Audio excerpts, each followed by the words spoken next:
دربار لار شریف پہ موجود ہوں جہاں 7 پھگن کا عرس منایا جا رہا ہے۔ اس حوالے سے میرے ساتھ میں امجد باجی صاحب ہیں، مجھے اس بارے میں بتائیں گے کہ یہ عرس 7 پھگن کا کیوں منایا جاتا ہے اور کس وسادت سے منایا جاتا ہے۔ سب سے پہلے بہت شکریہ آپ کا وقت دینے کے لیے۔ شکریہ آپ کا۔ یہ عرس شریف ہے جو تو یہ حضرت جناب بابا جی صاحب لاروی ہیں جو ان کا منایا جا رہا ہے، اور 97 عرس شریف جو ان کا ہے وہ منایا جا رہا ہے آج۔ تو ہم اپنی دیسی زبان میں 7 پھگن بھی کہتے ہیں اس کو۔ بابا جی صاحب کی تاریخ ہے تو وہ تاریخ لگ بھگ جو عقیدت مند ہیں ان سب نے پڑھی ہوگی، لیکن میں مختصر یہ بتا دیتا ہوں کہ وہ سنجوڑا شریف سے آئے تھے 1880 کے آس پاس، یہاں وانگت شریف میں آئے، آباد ہوئے۔ جی، یہاں پہ جب بابا جی صاحب یہاں پر تشریف لائے، یہاں پہ بہت سارے گھنے جنگل کا کہا جاتا ہے، گھنے جنگل تھے، پھر انہوں نے یہ کیسے آباد کیا، کیا کیا کرامات ہوئی یہاں پہ جو آپ نے سنی اور لوگ بتاتے ہیں، کیا لکھا ہوا کچھ؟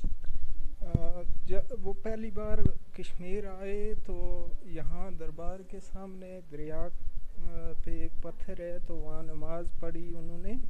تو نماز پڑھتے ہوئے جو ان کی چادر مبارک تھی تو اس پہ وہ ایک لٹھا کی طریقے سے نقشہ بن گیا تھا پورے اس علاقے کا۔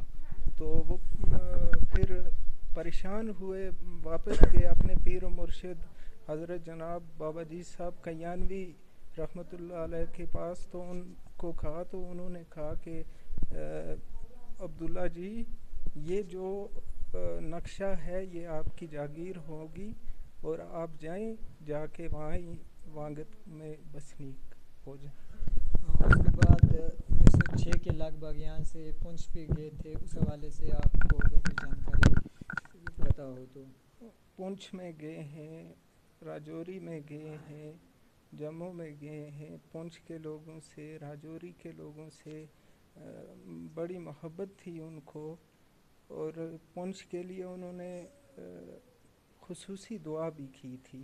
اس میں بھی ایک تاریخ ہے، بابا غلام شاہ بادشاہ تھے جو ان کے دربار پہ جا کے انہوں نے پونچھ کے لیے دعا مانگی، اللہ تعالیٰ نے فضل کیا پونچھ پہ بھی۔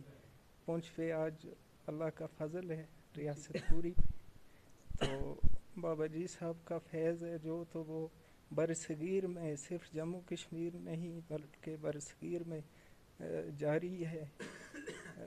پورے برصغیر کے لوگ عقیدت مند ہیں جو تو 26 جیٹھ میں آتے ہیں، آج تو ان کا اپنا دن ہے 7 پھگن۔ جی، اس کے بعد میاں نظام الدین لاروی رحمۃ اللہ علیہ اور ان کا عرس جو ہے وہ کب منایا جاتا ہے؟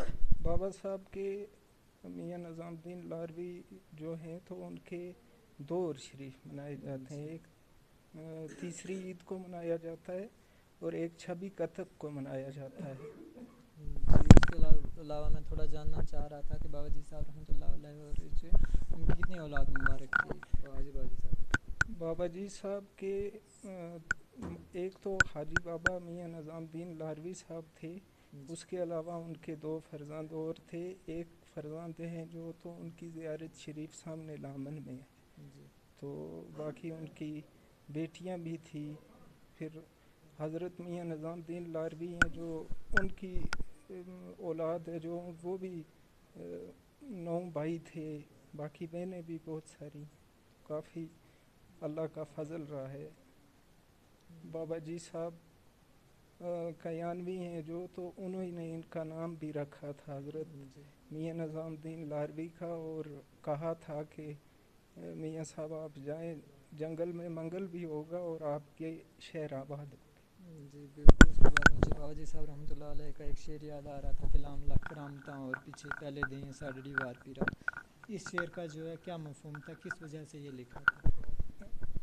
کہا جاتا ہے کہ جب حضرت میاں بشیر صاحب لاروی بہت بیمار ہوئے، اور یہ بھی کہا جاتا ہے کہ ان کا وقت آخری قریب آ گیا تھا چھوٹی عمر میں، تو پھر بابا جی صاحب جو تھے تو مسجد شریف کے اندر لے گئے اور انہوں نے یہ شعر حضرت جناب غوث اعظم غوث پاک کی بارگاہ میں لکھا تو اللہ تعالیٰ نے اسی ٹائم فضل کیا، بالکل وہ ٹھیک ہو.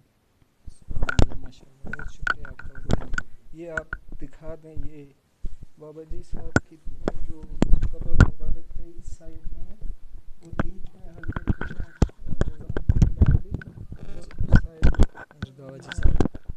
بشیر صاحب. اس کے علاوہ جو اور مقبرے یہاں پہ جو باہر ہیں یہ کس کے ہیں، اس کے بارے میں جاننا چاہ رہا تھا. یہ ایک مائی صاحب، یہ مقبرہ کس کا ہی ہے جو؟ یہ مقبرہ جو تو یہ حضرت میاں بشیر صاحب، حضرت میاں بشیر صاحب قادری کی اہلیہ جو ان کا ہے. اور یہ جو ہے یہ حضرت میاں نظام الدین دہلوی صاحب ہیں جو ان کی اہلیہ ہے، ان کا مقبرہ ہے. اس کے علاوہ باہر اور مقبرے بھی ہیں ان کی، باقی اہلیہ بھی تھی ان کے مقبرے ہیں. اور جو بابا جی صاحب کی اہلیہ ہے وہ تو ان کا